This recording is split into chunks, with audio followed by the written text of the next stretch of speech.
Isaac, which means right? Yes. Okay, it's nice to meet you guys. And have you guys been to the Human Rights Museum by any chance? Yeah. Today we've been there. Oh, awesome. Okay, so you guys are going to be experts on this. So what is a human right? Human rights is equality and freedom to everyone. Okay. We offer it to everyone. Yeah.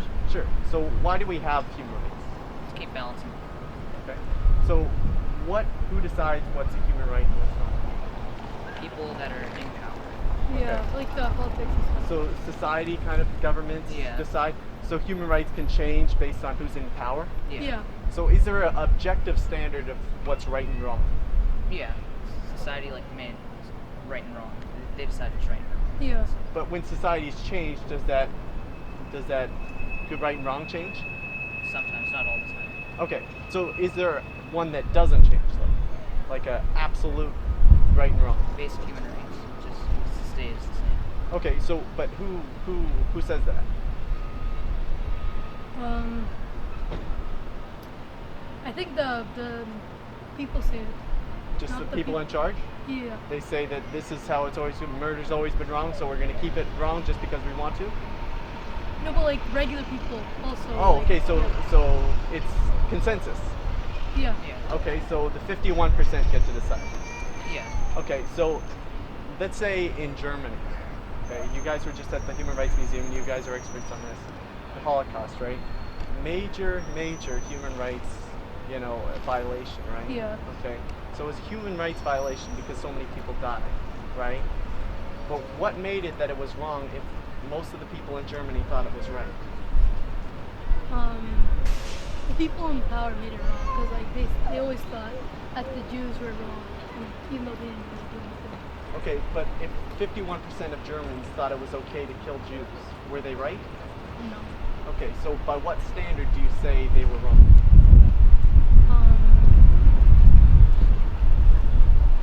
Not sure what that one. No? Okay. So I'm going to put forth an objective standard, right and wrong. One that doesn't change based on society. The 51% doesn't decide what's right and wrong. Okay, so have you guys heard of the Bible? Yeah. Okay, I'm not going to scare you guys away with the Bible, okay? I know you guys might not have you guys have heard of it, obviously. Okay, so in the Bible, it says the 10 Commandments is God's standard, okay? Yeah. So you guys know some of the 10 Commandments? Yeah.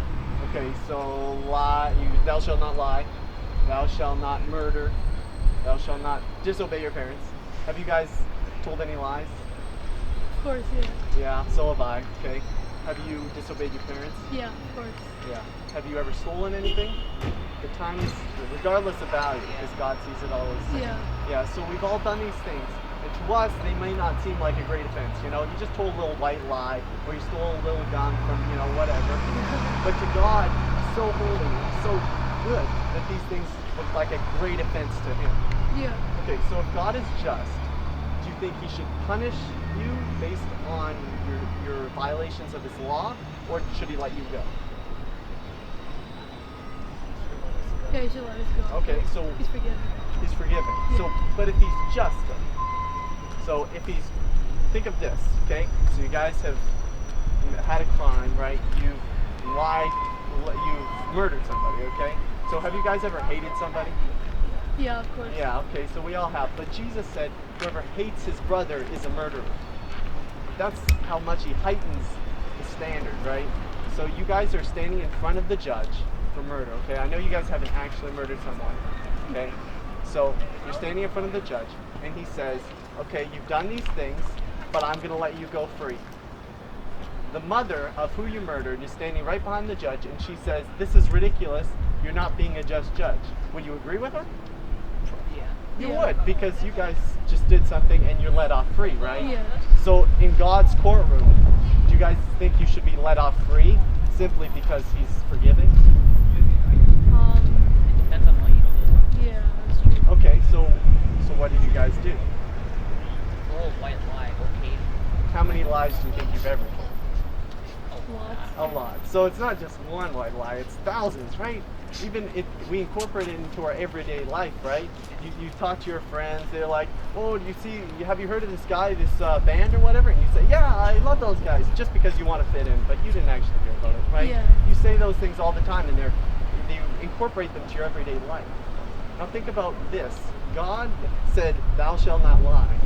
and you incorporate it to your everyday life. It's kind of like a daily occurrence, you know. Yeah. You throw a little lie here, lie there, you know. So the offense is so bad, not because of, you know, oh, you told a little white lie, but God is so holy. Think of this analogy, okay? If I were to whack my friend Mercer upside the head, right? You know, he'd get angry at me, but there wouldn't be, you know, much of a repercussion there, okay? Yeah. If I were to whack a police officer in the head, I would get arrested. Yeah. If I were to standing in front of the judge and I go up and smack right over the judge's face, I'm putting the slammer, no kidding. So, do you know what happened? The act was the same. I whacked them at the same time, but the penalty went up based on who I did it against. Yeah. So the fact that you guys lied, you know, you might not see it as a big offense, but when God sees it, He sees it as an infinite offense because He's so holy. Yeah. Okay, so on the day of judgment, you guys believe, if the Bible's true, okay, if the Bible's true, do you guys think you'd be innocent or guilty of breaking God's law? Guilty. Guilty? Yeah, guilty. Yeah. So where do you think guilty people should go? Heaven or to hell, if the Bible's right? Yeah. Oh, okay. So does that concern you at all? In a way. Yeah. In a way? Okay. So do you know what God did so we wouldn't have to go to hell?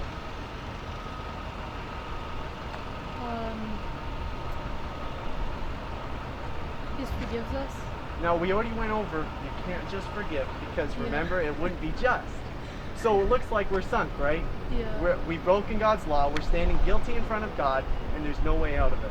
Except Jesus came to this earth, fully God and fully man, without sin, and died on the cross to take the punishment that we deserve. See, we broke God's law, right? In the courtroom of God's law, we broke God's law, but Jesus took our fine.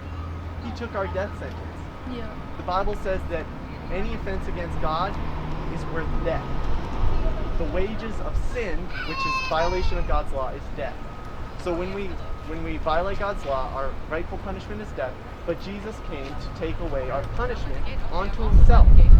So when Jesus sees you, He sees Jesus, not all your sin anymore. Jesus covers up the blemish.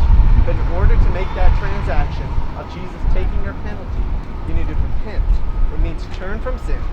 Say, God, I don't want this anymore. I know this is what put you on the cross. And He says, turn from your sin and trust in Jesus. Because if you simply just believe in Jesus, oh yeah, Jesus existed, it's not going to work, because it's like putting on a parachute. You can believe the parachute's there, but you need to put it on, Yeah. right?